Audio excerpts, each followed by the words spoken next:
www.attableek.com, the reviver of Iman. أعوذ بالله من شرور أنفسنا ومن سيئات أعمالنا من يهده الله فلا مضل له ومن يضلل فلا هادي له ونشهد أن لا إله إلا الله وحده لا شريك له ونشهد أن سيدنا ومولانا محمدا عبده ورسوله صلی اللہ تعالی علیہ وعلی آلہ واصحابہ وبارک وسلم تسلیما کثیرا کثیرا اما بعد فاعوذ باللہ من الشیطان الرجیم بسم اللہ الرحمن الرحیم اتل ما اوحی الیک من الکتاب واقم الصلاة ان الصلاة تنہی عن الفحشاء والمنکر ولذکر اللہ اکبر واللہ یعلم ما تصنعون.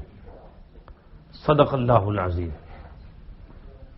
اللہ رب العزت والجلال کا ارشاد ہے، تلاوت کرو اس کلام پاک کی جو تمہاری طرف وحی کیا گیا ہے، اتارا گیا ہے، اور نماز قائم کرو کیونکہ نماز بے شرمی کے کاموں سے روکتی ہے، گناہ کے کام سے روکتی ہے، اور اللہ کا ذکر تو سب سے بڑی نعمت ہے، اور اللہ کو پتہ ہے جو کچھ تم کرتے ہو. 21ویں پارے کی پہلی آیت ہے، اللہ پاک نے کیا کہا؟ اتلو کے معنی تلاوت کرو. ہاں جی، کیوں کرو تلاوت؟ قاضی بیضاوی رحمت اللہ علیہ فرماتے ہیں قرآن پاک کی تلاوت کرو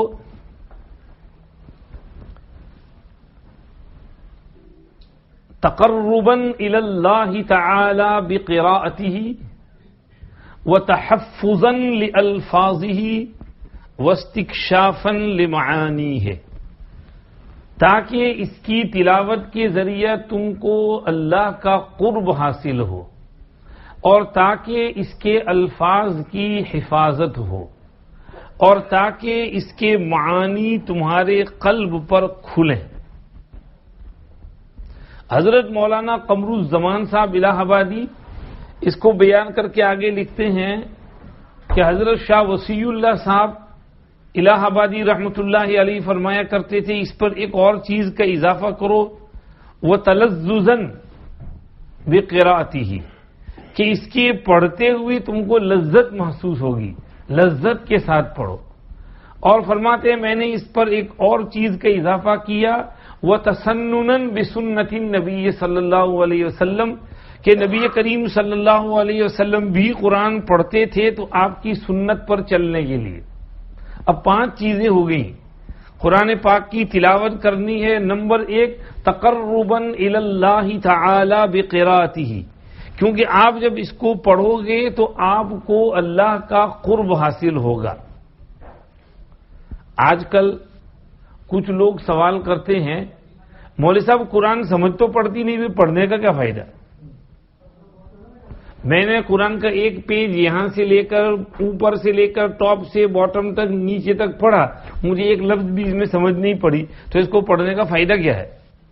کرتے ہیں ایسے کچھ لوگ سوال. کہتے ہیں قرآن کو سمجھو، سمجھ نہیں آئے تو پھر پڑھنے کی کوئی فائدہ نہیں ہے. لو تو عربی تو سیکھنی نہیں ہے، سمجھنا نہیں ہے، لیکن پڑھنا بھی نہیں ہے اور کسی کو پڑھنے دینا بھی نہیں ہے. عموماً ایسا کہنے والے خود قرآن پڑھتے نہیں اور دوسرے کو قرآن پڑھتے ہوئے دیکھنا پسند نہیں کرتے، چاہتے نہیں، اس لیے دوسروں کو بھی روکتے ہیں کہ یہ کیوں پڑھ رہا ہے، اس کو بھی روکو. حالانکہ قرآن پاک یہ عام کتابوں کی طرح سے نہیں ہے جو شیلف پر رکھی ہوئی ہیں. کوئی فزکس کی کتاب ہو، کیمسٹری کی کتاب ہو، انجینئرنگ کی کتاب ہو، تو ہم کہیں کہ بھئی یہ سمجھ نہیں پڑھ رہے، اس کو پڑھنے کا کیا فائدہ، تو بہت ہائی لیول کی کتاب ہے. تو قرآن پاک کو اس کتاب کے ساتھ اینالائز اور اس کا قیاس مت کرو. وہ کتابیں واقعی سمجھ نہیں پڑیں تو نہیں پڑھنی چاہیے. قرآن پاک تو ایک اسپیشل کتاب ہے، یہ اسپیشل کلام ہے، یہ تو اللہ کا کلام ہے، یہ تو اللہ کا کلام ہے، اور اللہ پاک نے اس کی تلاوت کرنے کا حکم دیا ہے. ایک ہے ریڈنگ اور ایک ہے ریسائٹنگ. تو اللہ پاک نے صرف ریڈنگ کا حکم نہیں دیا، ریسائٹنگ کا بھی حکم دیا ہے کہ تم کو سمجھ پڑے نہ پڑے اس کو ریسائٹ کرو، اس کی تلاوت کرو، یہ ہے اتلو ما اوحی، تلاوت کرنے کا حکم ہے. سمجھ پڑے کہ نہ پڑے تم تلاوت کرو، کیونکہ اس کی تلاوت کرنے سے اللہ کا قرب حاصل ہوگا. نمبر 1 تقربا الی اللہ تعالی بقراءتہ، بھئی قرات کرنے سے اللہ کا قرب حاصل ہوگا. جتنا آپ قرآن پڑھیں گے اتنا آپ اللہ کے قریب ہوتے جائیں گے. اور ہم لوگ سب چاہتے ہیں کہ اللہ کے قریب ہوں، اللہ کے کلوز ہوں، اللہ سے بعید اور دور نہ نکل جائیں. تو اللہ کا قرب چاہیے تو اللہ کا کلام پڑھنا پڑے گا. یہ تو دیکھی تھی بات ہے کہ آپ کسی کا کلام پڑھیں گے تو اس کو خوشی ہوگی. اب ہماری کتاب ہے مثلا گفٹ فار رمضان، مسئلے مسائل بیان کیے ہیں. اگر میں یہاں مسجد میں انٹر ہوں اور ایک آدمی وہاں بیٹھ کے میری کتاب پڑھ رہا ہو تو میرے دل میں خوشی ہوگی کہ میری کتاب پڑھ رہا ہے جی. حضرت مولانا قمر الزمان صاحب الہ آبادی کہتے ہیں خواجہ عزیز الحسن مجذوب رحمۃ اللہ علیہ نے ایک دفعہ مولانا محمد احمد صاحب پرتاپ گڑھی رحمۃ اللہ علیہ سے فرمایا خواجہ صاحب میرا کلام مجھ کو سناؤ، کیونکہ وہ ان کے اشعار کے عاشق تھے. تو مولانا محمد احمد صاحب نے حضرت خواجہ صاحب کو انہی کے اشعار سنائے اور خواجہ صاحب اش اش کر رہے، واہ واہ ماشاء اللہ، واہ سبحان اللہ، خوش ہو رہے ہیں، جھوم رہے ہیں. بعد میں مولانا محمد احمد صاحب فرمایا کرتے تھے کہ خواجہ صاحب نے مجھ سے اپنے اشعار سنے ہیں اور مجھ سے پڑھوائے تھے اور سنے تھے. اب دیکھو خواجہ صاحب کو ان کے اشعار کسی دوسرے کی زبان سننے سے بہت خوشی ہوئی. ہوتی ہے نا خوشی. خود حضور پاک صلی اللہ علیہ وسلم قرآن شریف بہت پڑھتے تھے لیکن بعض مرتبہ دوسروں سے سنتے بھی تھے. ایک مرتبہ حضرت عبداللہ بن مسعود رضی اللہ عنہ سے کہا ابن مسعود قرآن سناؤ. انہوں نے کہا حضور علیک اقرأ علیک انزل، آپ کو سناؤں، آپ کے اوپر تو قرآن اترا ہے. فرمایا انی احب ان اسمعہ من غیری، میرا جی چاہتا ہے میں دوسرے سے سنوں. تو عبداللہ بن مسعود کہتے ہیں میں نے سورہ نساء پڑھنی شروع کی.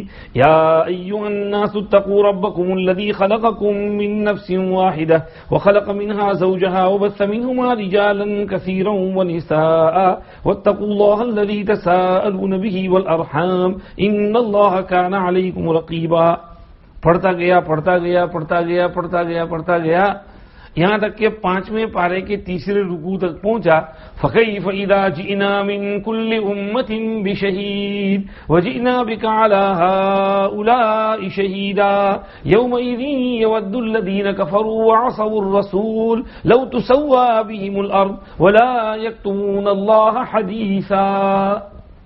جس کا ترجمہ ہے کیا حال ہوگا ان لوگوں کا جب ہم میدان حشر میں ہر امت کا ایک وٹنس پیش کریں گے، احوال بتانے والا سنانے والا پیش کریں گے، اور آپ کو بھی ان کے احوال سنانے کے لیے سامنے بلائیں گے اور آپ ان کے حالات سنائیں گے کہ انہوں نے آپ کے ساتھ کیسا ٹریٹمنٹ کیا تھا.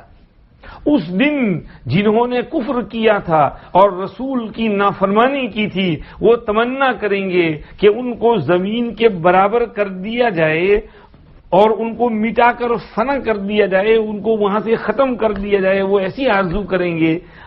اور ولا یکتمون اللہ حدیثا، کوئی بات اللہ سے چھپا نہیں سکیں گے، ہر بات وہاں کھل کر سامنے آ جائے گی. کہتے میں یہاں تک پہنچا تو آپ صلی اللہ علیہ وسلم فرمایا بس بس بس. تو میں تو سر جھکا کے پڑھ رہا تھا، یوں سر اٹھا کے جو میں نے دیکھا تو حضور کی آنکھوں سے ٹپ ٹپ ٹپ ٹپ آنسو بہ رہے تھے. تو خود حضور کو بھی قرآن پاک سننے کا شوق ہوا. تو سننے سے ایک ڈفرنٹ اثر پڑتا ہے ہمارے اوپر. تو بتاؤ جب اللہ اپنا قرآن سنیں گے تو اللہ کو خوشی نہیں ہوگی؟ ایک حدیث شریف میں آیا ما اذن اللہ لشیء ما اذن لنبی یتغنى بالقرآن یعنی یجہر بہ. اللہ پاک کسی چیز کو اتنا کان لگا کر دھیان سے نہیں سنتے جتنا کوئی پیغمبر قرآن پاک خوش الہانی کے ساتھ بلند آواز سے پڑھ رہا ہو تو اس کو سنتے ہیں. ایک حدیث میں فرمایا کہ کوئی سانگ کا عاشق ہو اور کسی گانے والی محبوبہ اور کا فیورٹ سانگ جس مستی کے ساتھ اور جوش کے ساتھ سنتا ہے، اس سے زیادہ دھیان اور اٹینشن کے ساتھ اللہ پاک ایک خوش الحان قاری کی قرات کو سنتے ہیں۔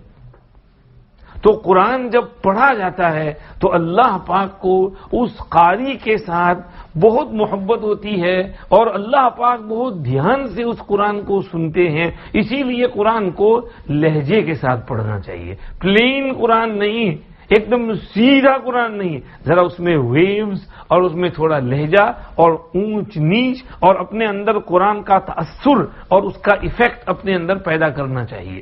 قاری عبد الباسط کتنا اچھا قرآن پڑھتے ہیں، حرم شریف کے ائمہ الگ الگ لہجوں کے ساتھ، الگ الگ ہر امام کا الگ لہجہ ہے، الگ قرات ہے، تو یہ لہجے کے ساتھ قرآن پڑھا جائے تو اس میں لطف اور لذت بڑھ جاتی ہے، اور لہجے کے ساتھ پڑھنا چاہیے۔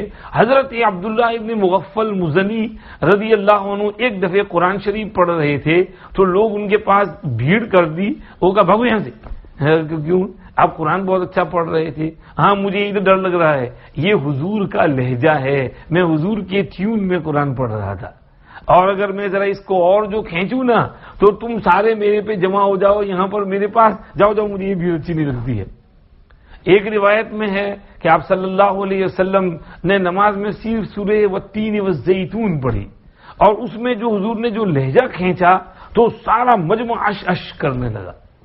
دوسری روایت میں حضور فجر میں سورہ قاف والقرآن المجید بل عجیبوا ان جاءهم منذر منهم فقال الكافرون هذا شیء عجیب پڑھ رہے ہوتے تھے اور پورے مجمع پر ایک کیف طاری ہوتا تھا۔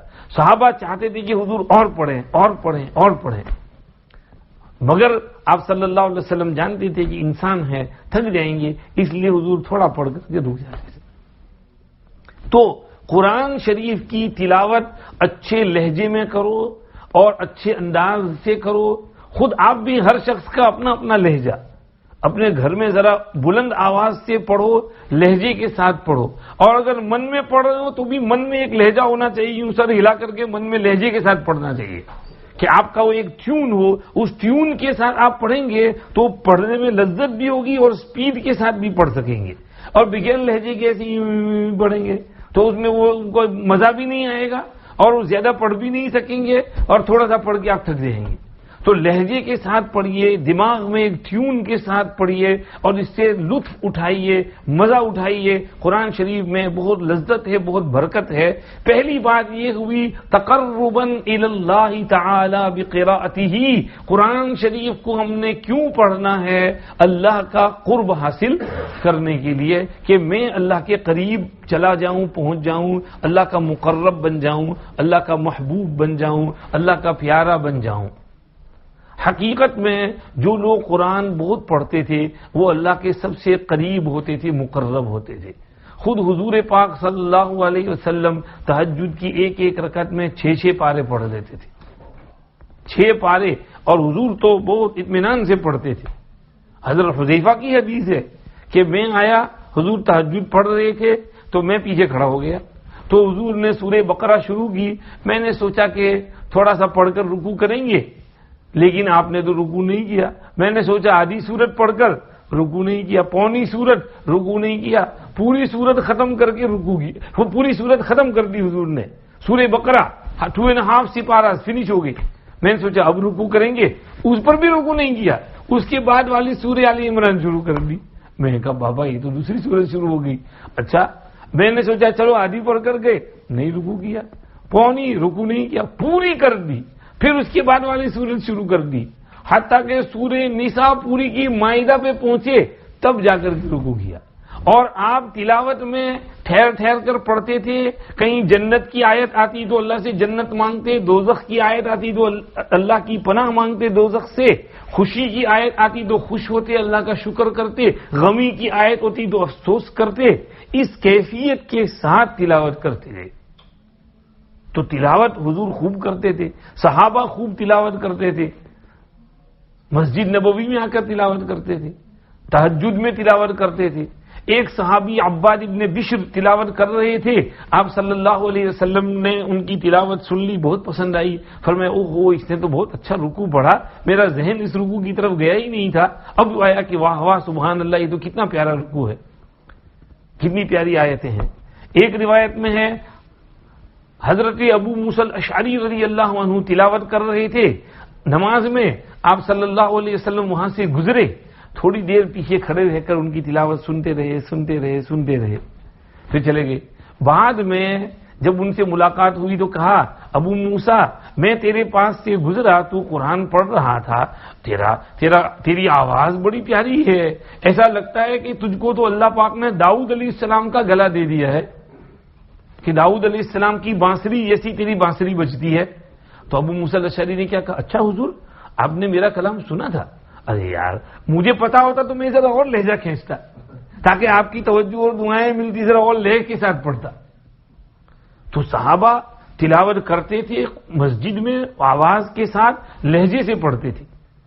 ایک روایت میں ہے کہ حضرت نبی کریم صلی اللہ علیہ وسلم مسجد میں تشریف لائے، تہجد کا ٹائم تھا، ایک طرف سیدنا ابو بکر صدیق تلاوت کر رہے تھے بالکل دھیمی آواز سے، اور دوسری طرف سیدنا عمر فاروق رضی اللہ عنہ پڑھ رہے تھے بہت اونچی آواز سے۔ آپ صلی اللہ علیہ وسلم نے بعد میں صبح کو دونوں کو بلایا، فرمایا ابو بکر تم کیوں اتنا دھیما پڑھ رہے تھے؟ ابو بکر نے کہا یا رسول اللہ انی اسمعت من اناجی، میں نے جس کو سنانا ہے اس کو سنا دیا، یعنی اللہ نے میرا کلام سن لیا، کافی ہے۔ حضرت عمر سے پوچھا عمر تم کیوں اتنی زور زور سے پڑھ رہے تھے؟ انہوں نے کہا یا رسول اللہ اوقظ الوسنان واطرد الشیطان، میں اونگنے والے کو جگا دیتا ہوں اور شیطان کو بھگا دیتا ہوں۔ میں جب زور زور سے پڑھتا ہوں تو میرے آس پاس میں کوئی اونگ رہا ہو تو اس کی نیند اڑ جائے، اور شیطان میرے پاس نہ پھٹ کے بھاگے میرے پاس سے، اس لیے میں اونچی آواز سے پڑھتا ہوں۔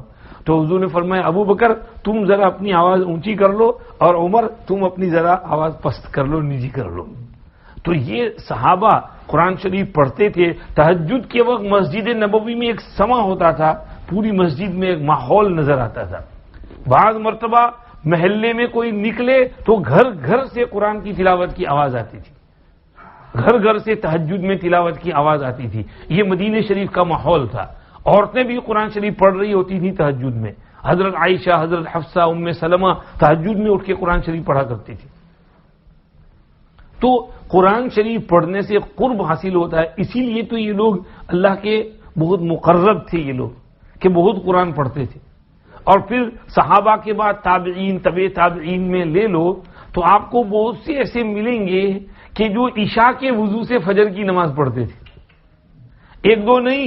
حضرت شیخ رحمۃ اللہ علیہ نے فضائل رمضان میں نقل کیا ہے کہ شرح احیاء میں زبیدی نے 50 تابعین کے متعلق نقل کیا ہے کہ وہ ڈیلی عشاء کے وضو سے فجر کی نماز پڑھتے تھے، ڈیلی، اور صرف رمضان میں نہیں، پورا سال عشاء کے لیے وضو کرتے تھے، پھر رات کو سوتے نہیں تھے، بس اپنے کام کاج میں پھر عبادت میں مشغول رہتے تھے، فجر ہو جاتی تھی اسی وضو سے فجر پڑھتے تھے، فجر بعد تھوڑا آرام کر لیتے تھے۔ لیکن عشاء کے وضو سے فجر پڑھنا یہ ایک عام معمول تھا ان 50 تابعین کا جن کے نام شرح احیاء میں لکھے ہیں۔ ان میں حضرت امام ابو حنیفہ رحمۃ اللہ علیہ بھی ہیں، ان کا 40 سال تک معمول رہا کہ عشاء کے وضو سے فجر پڑھا، 40 سال تک یہ معمول۔ اس میں یہ کہ جنرل معمول، اگر کبھی کسی دن بیمار ہوئے، سفر میں ہوئے، وہ بات الگ ہے، لیکن جنرل ایک ہوتا ہے نا ایک آدمی کا جنرل معمول، جنرل ہیبٹ، تو جنرل ہیبٹ آپ کی یہ تھی کہ آپ عشاء کے وضو سے فجر پڑھتے تھے۔ کسی نے پوچھا کہ آپ کو ایسی طاقت کیسے حاصل ہوئی؟ فرمایا ایک دفعہ میں نے اسماء الحسنی کے ذریعے اور ایک مخصوص طریقے پر اللہ سے دعا مانگی، میں نے کہا یا اللہ آپ حی و قیوم ہیں، آپ سوتے نہیں، آپ کو نیند نہیں آتی، لا تأخذہ سنۃ ولا نوم، آپ کے فرشتے نہیں سوتے ہیں، بہت سی مخلوقات آپ کی نہیں سوتی ہیں، آپ نے ان کو سونے سے مستغنی کر رکھا ہے، مجھے بھی سونے سے مستغنی کر دیجئے تاکہ میں رات بھر آپ کی عبادت میں گزار سکوں۔ تو اللہ نے میری دعا سن لی، تو میرے جسم میں کوئی کمزوری، کوئی فٹیگ، کوئی ویکنس محسوس نہیں ہوتا۔ دوپہر کو بھی سونے کی ضرورت نہیں ہوتی، صرف اتباع سنت میں تھوڑی دیر میں قیلولہ کر لیتا ہوں، باقی اس قیلولے کی بھی مجھے ضرورت نہیں ہوتی۔ میں حیران تھا، کچھ لوگ اس کا انکار کرتے تھے کہ یہ پاسبل ہی نہیں، یہ جھوٹی حکایت ہے۔ میں نے خطیب بغدادی کی تاریخ بغدادی اٹھائی، اس میں دیکھا تو اس میں 5 الگ الگ واقعات نقل کیے ہیں الگ الگ راویوں سے، وہ سب بیان کر رہے ہیں کہ ہم نے امام صاحب کو دیکھا کہ آپ نے عشاء کے وضو سے فجر کی نماز پڑھی، اور آپ کے بارے میں سب لوگوں میں مشہور تھا کہ آپ عشاء کے وضو سے فجر پڑھتے تھے۔ امام صاحب کہیں گئے ہوئے تھے تو ایک بچہ اپنی ماں سے پوچھتا ہے، امی وہ روزانہ وہاں رات کو ستون نظر آتا تھا، وہ کہاں گیا؟ کہا بیٹا وہ ستون نہیں تھا، وہ تو امام ابو حنیفہ نماز میں کھڑے ہوتے تھے۔ بچہ اس کو ستون سمجھا۔ تو یہ وہاں نقل ملی اور صحیح نقل ملی، اور اس میں تعجب نہیں۔ میں یہ چیزیں دیکھ رہا تھا تو اسی دوران ایک دفعہ دیکھا ٹائمز نیوز میں ایک چھوٹا سا نیوز تھا کہ بنگلہ دیش میں کوئی صاحب ہیں تو وہ 13 سال سے بالکل نہیں سوئے، نہ رات کو نہ دن کو۔ ڈاکٹروں نے ان کو نیند کی گولی کھلا کر سلانے کی کوشش کی، پھر بھی ان کو نیند نہیں آئی، اور وہ کہتے ہیں کہ ان کو جسم میں کوئی کمزوری، کوئی فٹیگ محسوس نہیں ہوتی ہے، وہ بالکل برابر سے اپنا کام کرتے ہیں، رات کو بھی کام کرتے ہیں، دن کو بھی کام کرتے ہیں، ان کو کوئی کلفت محسوس نہیں ہوتی۔ وہ کوئی عجیب انسان ہے کہ نیند ہی نہیں آتی اس کو، اور کمزوری بھی نہیں ہے اس کے بدن میں۔ میں نے کہا بھئی یہ سب باتیں کس کی طرف سے ہیں؟ اللہ کی طرف سے ہیں، اللہ کی طرف سے ہیں۔ اللہ پاک جس کو طاقت دینا چاہیں اس کو کوئی کچھ نہیں کہہ سکتا۔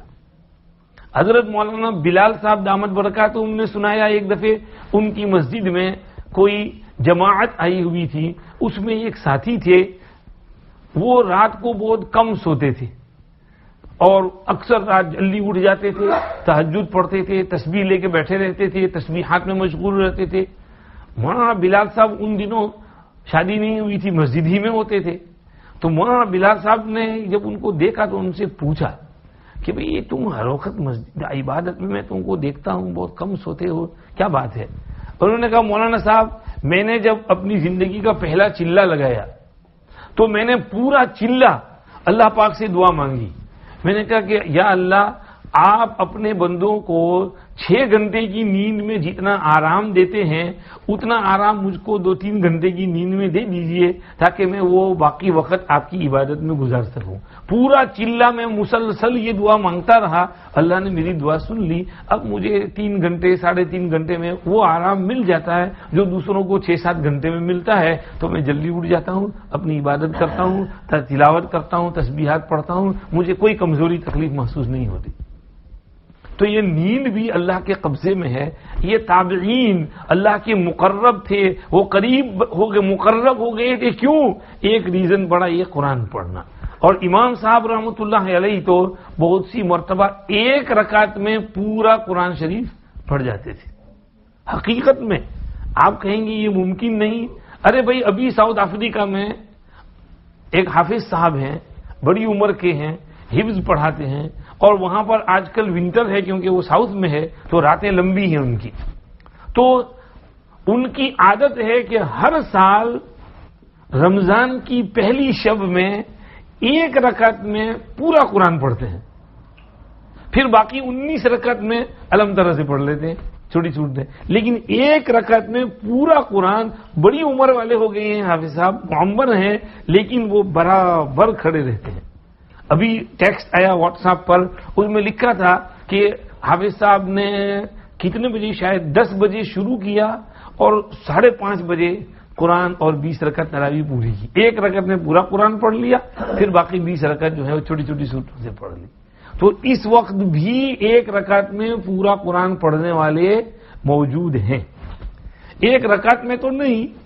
اچھا ایک رکعت میں ہم نے بھی ایک دفعہ کوشش کی تھی، اب جب بات نکلی ہے تو کہتا ہوں۔ دارالعلوم میں نے 6 سال پورا مہینہ اعتکاف کیا، 89 سے لے کر 95 تک۔ تو ایک دفعہ ایسا ہوا کہ 29 کا چاند نہیں ہوا، 30ویں تاریخ ہوئی رمضان کی، قرآن شریف تو پورا ہو گیا تھا، الحم ترہ بھی ہو گئی، سب لوگ چلے گئے، اعتکاف والے تھے تھوڑے بہت، تو صوفی انور چشتی صاحب ہمارے دوست ہیں، تو صوفی انور صاحب سے میں نے کہا صوفی صاحب چلو یار قرآن شریف پڑھتے ہیں، کیا خیال ہے؟ کہاں چلو؟ اب وہ نیچے کی مسجد میں اس طرف فائر اسکیپ کے پاس جو ستون ہے تو وہاں اس ستون کے سائڈ پر میں کھڑا ہو گیا اور میں نے قرآن شریف شروع کیا اور صوفی انور میرے بازو میں کھڑے ہیں. بلا مبالغہ صوفی انور صاحب نے چوں نہیں کیا، چاں نہیں کیا، ہلے نہیں، نہ ادھر ادھر، برابر کھڑے رہے اور میں پڑھتا گیا پڑھتا گیا پڑھتا گیا پڑھتا گیا پڑھتا گیا پڑھتا گیا پڑھتا گیا. ایک رکعت میں 27 سپارے پڑھے میں نے. اس کے بعد 27 کے بعد میری ٹھوس نکل گئی، پھر تو مجھے رکوع کر دینا پڑا. شاید اللہ کی اس میں حکمت ہوگی کہ میرے اندر تکبر اور بڑائی نہ آ جائے کہ میں نے ایک رکعت میں پڑھا. اللہ پاک نے کہا بس کر دے، بہت لیمٹ ہو گئی، جا رکوع میں سیدھا سیدھا.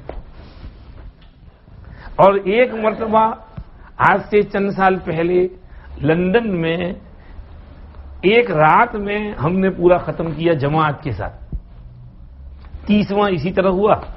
میں نے وہ مسجد قباء والوں سے کہا ہم ایک رات میں ختم کرتے ہیں. انہوں نے کہا مولوی صاحب وہ دوسرے لوگ آئیں گے. میں نے کہا ان کو آپ پیچھے کہیں پڑھا؟ تو کہا نہیں یار مولوی صاحب مسلی بہت یہ کریں گے. تو کہا اچھا ٹھیک ہے، پھر ان کی علم طرح پہلے ہو جائے تو وہ جلدی جلدی 20-25 منٹ میں ختم کر دیں گے، اس کے بعد ہم لوگ سٹارٹ کریں گے. ہم نے کہا ٹھیک ہے. تو ہم ساتھیوں سے کہہ دیا کہ بھئی جو اعتکاف والے ہیں اور جو 20 والے ہیں تو وہ ذرا عشاء کی فرض پڑھ کر اپنے اپنے معتکف میں چلے جائیں، پھر یہ لوگ فارغ ہو جائیں گے، پھر ہم نہ پڑھیں گے. تو سب لوگ اپنے اپنے معتکف میں چلے گئے. میں بھی اپنے اعتکاف کے پردے میں جا کے سر رکھ دیا، تکیے پہ تھوڑا سو گیا، ذرا اچھی سی آنکھ لگ گئی 20-25 منٹ. اس کے بعد فریش وضو کیا اور آ کے مصلی پہ کھڑا ہو گیا اور پڑھنا شروع کیا. اچھا جی، صفوان یہاں پر پڑھاتا تھا دارالعلوم میں، مولانا احمد علی صاحب کے پاس ہی حفظ کیا ہے. اس کو ماشاءاللہ مولانا صاحب کی برکت سے قرآن بہت اچھا یاد ہے. میں نے اس کو بلا لیا کہ تو بھی یہاں آ جا، وہاں تو آج علم ترا ہی ہے، کوئی پڑھا لے گا. وہ بھی آ گیا یہاں سے. اس نے ڈرائیو کی اور فٹافٹ وہ وہاں پر پہنچ گیا. اب جو ہے اس کو میں پہلی رکعت تو ہماری چل رہی تھی، وہ آ کے معتکف میں میرے بستر پہ سو گیا کیونکہ تھکا ہوا تھا بیچارہ، ڈرائیونگ کر کے آیا تھا خود. اب میں نے جو شروع کیا تھا تو میں نے پہلی 2 رکعت میں تقریباً 5.25 پارے پڑھے، چھٹے سپارے پہ جا کے ختم کی 2 رکعتیں. اس کے بعد وہ جو ہے میں نے پوچھا کہاں ہے؟ کہا گیا آرام ہے. میں نے 2 رکعت اور پڑھائی، شاید 3-4 پارے اور پڑھ لیے. اس کے بعد 11ویں پارے سے پھر صفوان آ گیا، اس نے شروع کیا. اب وہ پڑھتا گیا، 4 رکعت اس نے پڑھائی، پھر 4 رکعت میں نے پڑھائی، پھر 4 رکعت اس نے پڑھائی، پھر 4 رکعت میں نے پڑھائی. تو ہم لوگوں نے 10 کو اپنا قرآن شروع کیا تھا اور بالکل ٹھیک 4:35 پہ ہمارا قرآن ختم ہو گیا. ایک رات میں 20 رکعت میں ہم نے پورا قرآن پڑھا. تو وہاں لندن میں وہ کچھ دوسرے خیال والے ہیں، ان کا بہت زور تھا. وہ کہتے تھے کہ یہ جو کتابوں میں قصے لکھے ہیں کہ ایک رات میں پورا قرآن پڑھ لیتے تھے، یہ سب جھوٹ ہے. ایک رات میں کوئی پورا قرآن نہیں پڑھ سکتا. تو ہمارے کان میں یہ باتیں پڑی تھیں تو ہم نے پریکٹیکلی ان کا جواب دیا کہ ایک رات میں پورا قرآن پڑھنا پاسبل ہے، کوئی ناممکن اور امپاسبل نہیں ہے.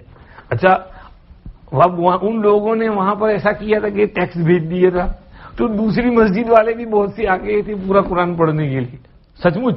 اور تقریباً 6 صفحے، شروع میں 6 صفحے، پھر دھیرے دھیرے ٹانگیں ڈھیلی ہو گئی تو میرے خیال میں 4.5-5 صفحے رہ گئی تھی. کچھ جوان لڑکے ایسے ہی وہ دیکھنے کے لیے بھی تماشا کے لیے آتے ہیں، تو وہ آئے ہوئے تھے کہ یار واقعی یہ ایک رات میں پورا قرآن پڑھ سکتے ہیں. تو ایک لڑکا قرآن شریف لے کے بیٹھ گیا کہ یہ برابر پڑھتے ہیں، تو برابر اس میں دیکھ. وہ کہتے ہیں پہلے تو مولانا صاحب میں لائن یوں کر رہا تھا، پھر تو یوں نیچے جانا پڑا. اتنی سپیڈ میں جا رہا تھا قرآن کہ پہلے یوں فالو کیا سائڈ پہ لائن کو یوں، لیکن پھر یوں صفحہ کے نیچے جانا پڑا. لیکن الحمدللہ اللہ کے فضل اور کرم سے یہ سمجھیے کہ 16 پارے میں نے پڑھے اور 14 پارے صفوان نے پڑھے اور 30 پارے ہم نے پورے. یہ کتنے گھنٹے ہوئے؟ یہ تقریباً 6 گھنٹہ 5.5 گھنٹے میں الحمدللہ پورا قرآن پڑھ لیا.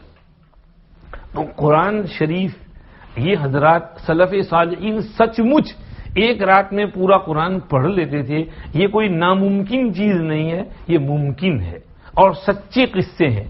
حضرت عثمان غنی رضی اللہ عنہ بعض مرتبہ اللہ اکبر کہہ کر شروع کرتے، الف لام میم سے لے کر کے والناس تک ایک رکعت میں پورا قرآن تلاوت کر جاتے.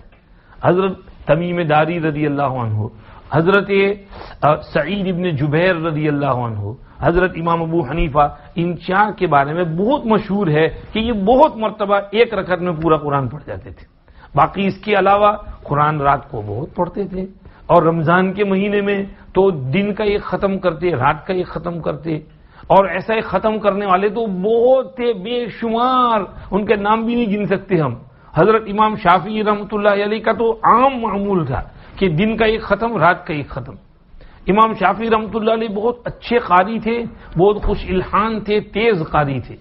ایک مرتبہ ایک بڑے میاں ان کے پاس آئے، شافعی تو کہتا ہے کہ اجماع امت حجت ہے، مجھے قرآن سے اس کی دلیل دے.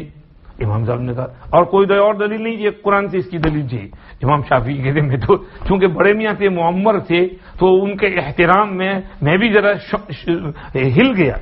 میں نے کہا ٹھیک ہے انشاءاللہ.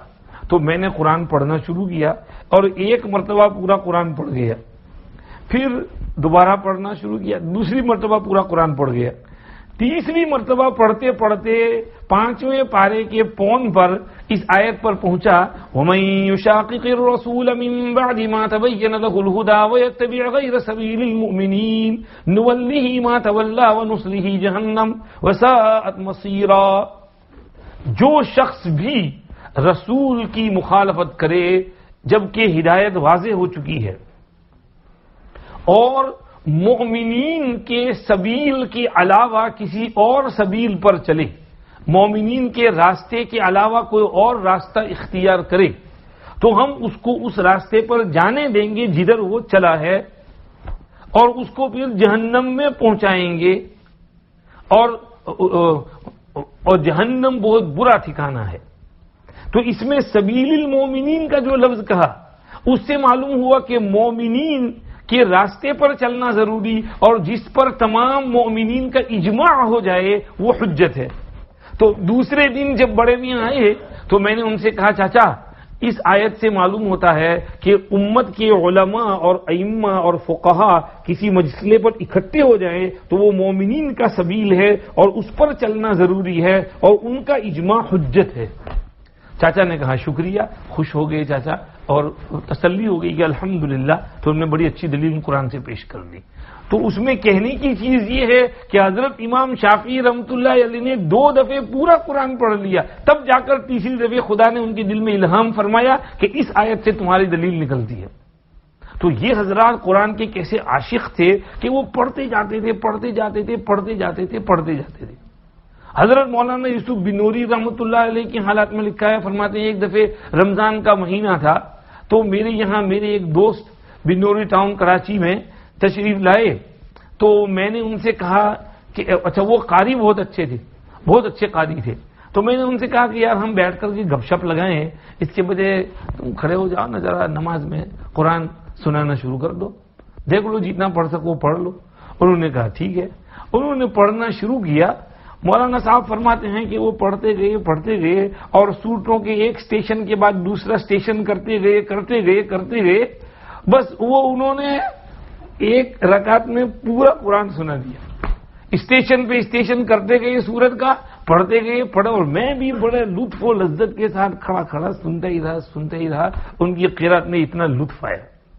حضرت مولانا یحییٰ صاحب کے بارے میں مولانا عاشق الہی میر تھی رحمۃ اللہ علیہ نے بیان کیا کہ ایک دفعہ میں نے حضرت سے کہا کہ حضرت میرٹھ آئیے ذرا قرآن سنائیے. رمضان کا مہینہ تھا تو حضرت تشریف لائے. اب کیا ہے، پورا دن چلتے پھرتے قرآن پڑھتے رہتے تھے، قرآن کھولنے کا تو سوال ہی پیدا نہیں ہوتا تھا. بس چلتے پھرتے قرآن پڑھتے تھے اور شام کو عموماً مغرب کے وقت قل اعوذ برب الفلق اور قل اعوذ برب الناس پڑھ رہے ہوتے تھے، اور عادت تھی ہمیشہ باوضو رہنے کی. تو فرمایا جب وہ آئے ہیں تو آ کر کے سیدھے ہی مصلی پہ چلے گئے، وضو تھا ہی، نہ استنجی کی ضرورت نہ وضو کی، اور قرآن پڑھنا شروع کیا. اور 3 گھنٹے میں فرسٹ کلاس آرام سے اطمینان کے ساتھ روانی سے 10 سپارے تلاوت کر لیے. اور اس میں نہ کوئی اٹکنا تھا، نہ لکنت تھی، نہ مشابہت تھی، نہ بھول تھی. دوسرے دن دوسرے 10 پارے، تیسرے دن تیسرے 10 پارے، 3 دن میں پورا قرآن سنا کر کے چوتھے دن واپس سہارنپور چلے گئے۔ یعنی یہ ان اکابر کا قرآن کے ساتھ کیسا لگاؤ، قرآن ان کو کتنا پختہ اور پکا یاد کہ پڑھے جا رہے ہیں۔ اور حضرت شیخ کا تو معمول تھا رمضان میں برس تک روزانہ یومیہ ختم کرنے کا، قرآن کو پورا ختم کرتے تھے، روزانہ پڑھتے تھے۔ تو یہ قرآن شریف سے اللہ کا قرب حاصل ہوتا ہے۔ یہ سب بڑے بڑے اولیاء اللہ تھے، اکابر تھے، اللہ کے مقرب تھے۔ فَأَمَّا إِن كَانَ مِنَ الْمُقَرَّبِينَ فَرَوْحٌ وَرَيْحَانٌ وَجَنَّةُ نَعِيمٍ، یہ مقربین میں سے تھے یہ لوگ، کیونکہ قرآن شریف بہت پڑھتے تھے، قرآن کی تلاوت کا ان کو ایک شغف تھا۔ ابو بکر ابن عیاش رحمۃ اللہ علیہ کا انتقال ہونے لگا، ان کی بہن ان کے پاس رونے لگی، وہ فرمانے لگے بہن رو نہیں، تمہارے بھائی پر رونا نہیں، خوش ہونا ہے، کیونکہ تمہارے بھائی نے اس گھر میں اس کونے میں بیٹھ کر 12,000 ختم قرآن کیے ہیں۔ یعنی پوری زندگی روزانہ ختم کرنے کا معمول تھا، ایک قرآن روز پڑھتے تھے۔ اللہ ان کے وقت میں برکت دیتے تھے، کیسے یہ سب کام کرتے تھے۔ ایک بات بنا کر بات پوری کرتا ہوں۔ حضرت مولانا قاسم نانوتوی رحمۃ اللہ علیہ فرماتے ہیں کہ یہ جو ہمارا وقت ہے نا، ٹائم، یہ بھی 2 ڈائمینشنل ہے، اس کا ایک لینتھ بھی ہے اور ایک وڈتھ بھی ہے، لمبائی بھی ہے اور چوڑائی بھی ہے، طول بھی ہے اور عرض بھی ہے۔ حضرت مولانا فرماتے ہیں عام طور پر لوگ اس کے طول میں کام کرتے ہیں، لیکن اللہ والے اولیاء اللہ اس کے عرض میں کام کرتے ہیں، چوڑائی میں، وڈتھ میں، وہ لینتھ میں نہیں، وہ وڈتھ میں کام کرتے ہیں۔ تو اس میں ان کا کام میں، ان کے ٹائم میں برکت ہوتی ہے۔ ہمارے حضرت نے اس کو فرمایا کہ اللہ والے اپنے ٹائم کو اس طرح سٹریچ کر لیتے ہیں جیسے ہم ربڑ کو کھینچ کر کے پھیلا لیتے ہیں، جیسے روٹی کا پیڑا پھیلا لیتے ہیں، تو یہ لوگ اللہ پاک ان کے لیے ٹائم کو پھیلا دیتے ہیں، تو یہ تھوڑے وقت میں زیادہ کام کر لیتے ہیں۔ اور اس کی دلیل نمبر 1 حدیث المعراج ہے کہ دیکھو معراج میں حضور تشریف لے گئے تھے تو تھوڑی دیر میں کہاں جا کر آ گئے۔ اور اسی طرح دلیل نمبر 2 ابو داؤد شریف، بخاری شریف کی حدیث ہے کہ حضرت داؤد علی نبینا علیہ السلام خادم کو حکم دیتے کہ گھوڑے پر زین چڑھاؤ۔ اب خادم گھوڑے کا زین لے اور اس پر چڑھائے اور اس ساڈل کو ٹائٹ کرے، باندھے، گھوڑا ریڈی کرے، اتنی دیر، اس میں 10-20 منٹ لگتے ہوں گے، اتنی دیر میں وہ اپنی پوری زبور تلاوت کر جاتے تھے، پوری کتاب ان کی، پورا جو ان کا قرآن تھا، جو ان کی زبور تھی، تھوڑی دیر میں، اتنی دیر میں اس کو پورا پڑھ لیتے تھے۔ تو یہ اللہ پاک ان کے وقت میں برکت دیتے تھے، اسی لیے بعض اکابر روزانہ 1 ختم کرتے تھے، بعض روزانہ 2 کرتے تھے، اور بعض روزانہ 4 کرتے تھے۔ اور امام نووی رحمۃ اللہ علیہ نے بعض اکابر سے نقل کیا کہ روزانہ 8 ختم کرتے تھے۔ اور کیسے؟ وہ اللہ ان کے وقت کو ایسا پھیلا دیتے تھے، برکت دیتے تھے۔ اس کو کہتے ہیں طی الوقت۔ ایک ہوتا ہے طی الارض اور ایک ہوتا ہے طی الوقت۔ طی الارض کے معنی زمین لپٹ جائے، تھوڑی دیر میں آدمی یہاں سے وہاں پہنچ جائے، اس کو طی الارض کہتے ہیں۔ بعض اکابر ایسے ہوتے تھے جیسے حضرت حاجی امداد اللہ مہاجر مکی رحمۃ اللہ علیہ مکہ شریف میں رہتے تھے، کبھی کبھی مدینے کا اشتیاق بہت بڑھتا، غالب ہوتا تو مکہ شریف سے تھوڑا سا چلتے باہر نکلتے اور ذرا دیر میں مدینہ پہنچ جاتے۔ ایک دفعہ ان کے خادم نے کہا حضرت مجھے بھی لے چلو۔ حضرت نے فرمایا ٹھیک ہے، آنکھیں بند کر لو اور میرے پیچھے پیچھے چلتے رہو۔ چنانچہ انہوں نے چلتے رہے، آنکھیں بند کر لی، تھوڑی دیر بعد کہا آنکھیں کھول دو، کھولا تو سامنے مدینہ شریف ہے۔ اس کو کہتے ہیں طی الارض، کہ زمین لپٹ جاتی تھی ان کے لیے، اللہ پاک تھوڑی دیر میں کہاں سے کہاں پہنچا دیتے تھے۔ تو ایک ہے طی الارض اور دوسرا ہے طی الوقت، کہ وقت کو اللہ پاک لپیٹ دے اور تھوڑے وقت میں آدمی زیادہ کام کر لے۔ حضرت شاہ اسماعیل شہید رحمۃ اللہ علیہ کے بارے میں مشہور تھا کہ وہ عصر سے مغرب کے بیچ میں 1 ختم کر لیتے تھے۔ کسی نے کہا سب جھوٹ ہے، لوگ پھینک مارتے ہیں، اتنی دیر میں کوئی پورا قرآن پڑھ سکتا ہے؟ حضرت شاہ اسماعیل شہید کو پتہ چلا، دیکھا یہ تو چیلنج ہو گیا۔ انہوں نے کہا کہ آئندہ کل سابرمتی کے پل پر آ جاؤ اور وہاں پر میں تمہارے سامنے پڑھوں گا، عصر کے بعد آ جاؤ، مغرب سے پہلے پورا قرآن پڑھ لوں گا۔ چنانچہ سابرمتی پل دلی میں ہے تو وہاں بہت جمگٹھا جمع ہو گیا. عصر کی نماز اول وقت میں پڑھی ہوگی اور پڑھ کر کے حضرت بھی تشریف لے آئے اور مجمع بھی آ گیا. حضرت نے قرآن شریف کھولا اور پڑھنا شروع کیا. پڑھتے گئے مغرب سے اذان سے پہلے پورا قرآن ختم کر دیا. یہ کیا وقت میں اللہ پاک برکت دیتے تھے ان کے. تو اس لیے یہ اکابر تھوڑے وقت میں بہت قرآن پڑھ لیتے تھے. اس کو اللہ نے کہا اتلو ما اوحی الیک من الکتاب، تلاوت کرو. اور حقیقت میں وقت کے اندر بھی تلاوت سے برکت ہوتی ہے. بہت سے مشائخ کہتے ہیں کہ مجھے اپنے وقت میں جب بے برکتی محسوس ہوئی تو میں نے سوچ لیا کہ کیوں بے برکتی ہوئی ہے. معلوم ہوا کہ میری تلاوت میں فرق آ گیا ہے. جیسے ہی تلاوت میں اضافہ کر دیا فوراً وقت میں برکت ہونے لگی کہ تھوڑے وقت میں زیادہ کام ہو گیا. تو تلاوت سے بھی وقت میں برکت ہوتی ہے. تو اس کو اللہ نے کہا اتلو ما اوحی الیک من الکتاب. اور قاضی بیضاوی نے کہا تقربا الی اللہ تعالی بقراءتہ، کیونکہ تم جتنا قرآن پڑھو گے اتنا تم کو اللہ کا قرب حاصل ہوگا. ایک حدیث میں ہے کہ پوچھا گیا کہ یا اللہ آپ کے قریب ہونے کا سب سے قریب ذریعہ کون سا ہے؟ فرمایا وہی کلام جو مجھ سے نکلا ہے. حدیث شریف میں بھی ایک یہ ہے اور امام احمد ابن حنبل کا واقعہ بھی ہے کہ انہوں نے اللہ پاک کو خواب میں دیکھا تو یہی سوال کیا کہ آپ کے نزدیک آنے کے لیے بیسٹ طریقہ کون سا ہے آپ کا مقرب اور محبوب اور پیارا بننے کے لیے؟ اللہ نے فرمایا احمد وہی کلام جو مجھ سے نکلا ہے. آگے سنو، امام احمد نے پوچھا بے فہمین او بغیر فہمین، سمجھ کر پڑھیں تو آپ کا قرب حاصل ہوگا یا بغیر سمجھے پڑھیں تو بھی قرب حاصل ہوگا؟ فرمایا بے فہمین او بغیر فہمین، سمجھ کر پڑھو کہ بغیر سمجھے پڑھو، دونوں صورتوں میں قرآن پڑھنے سے تم میرے مقرب ہو جاؤ گے. بھئی ہم سب چاہتے ہیں کہ نہیں کہ اللہ کے مقرب بن جائیں؟ ہیں جی ہاں. اب دنیا میں لوگ کوئی فٹ بال کا عاشق ہو تو کوئی کس کا تو وہ اپنے فیورٹ پلیئر کے پاس جانے کو جی چاہتا ہے، اس کا وہ آٹوگراف لینے کو جی چاہتا ہے، اس کے پاس بھٹکتے ہیں. ابھی پوگبا وہاں گیا ہوا ہے، اس کی ویڈیو آ رہے ہیں کہ مسجد نبوی میں افطار کر رہا ہے تو سب لوگ خوش ہو جاتے ہیں ہاں شاباش میرا فیورٹ پلیئر وہاں افطاری کر رہا ہے. تو اس کو دیکھ کر تم کو تو یہ تو سب پلیئر ہیں تمہاری گیم ہے، یہ تو آج ہیں کل نہیں ہے جی. اور تم کو اس سے اتنی خوشی ہوتی ہے. تو اللہ کے قرب سے کتنی خوشی ہونی چاہیے کہ اگر اللہ سے ہمارا قرب ہو جائے، اللہ سے ہماری دوستی ہو جائے، اللہ سے ہماری محبت ہو جائے، اللہ سے ہماری نسبت ہو جائے، اللہ سے ہمارا کنیکشن ہو جائے، اللہ کے ساتھ ہم فیملیئر بن جائیں، انس ہو جائے، مانوس ہو جائیں اللہ سے. تو اللہ سے انس اور کنیکشن اور تعلق اور فیملیئرٹی پیدا کرنے کے لیے بہترین ذریعہ قرآن پاک ہے. قرآن پڑھو، تمہارے دل کو خدا کے ساتھ آٹومیٹک اٹیچمنٹ اور کنیکشن حاصل ہو جائے گا. پھر دیکھو تمہاری زندگی کتنی پیاری بن جاتی ہے. اللہ پاک مجھے بھی قرآن پاک کے خوب تلاوت کرنے کی توفیق دے، آپ کو بھی، اور قرآن پاک کے ذریعے ہم سب کو اللہ اپنا قرب نصیب فرمائے. تو قرآن شریف پڑھیے، تلاوت کیجئے. ابھی بھی فارغ ہو کر کے جہاں اگر ہو سکے یہیں بیٹھ کر قرآن پڑھیے، ضرورت ہو تقاضا ہو گھر جانا پڑے گھر جا کر گھروں میں بھی تلاوت کا ماحول بنائیے. گھر گھر میں آواز آنی چاہیے تلاوت کی. ایک حدیث شریف یاد آ گئی، فرمایا جس گھر میں تلاوت کی آواز آتی ہے، قرآن پڑھا جاتا ہے، تو اس گھر میں فرشتوں کی بھیڑ چھائی رہتی ہے. فرشتے بھیڑ کر کے اس میں آتے ہیں اور اس گھر سے شیاطین دور بھاگ جاتے ہیں اور اس گھر میں خیر اور رحمت اور برکت نازل ہوتی ہے.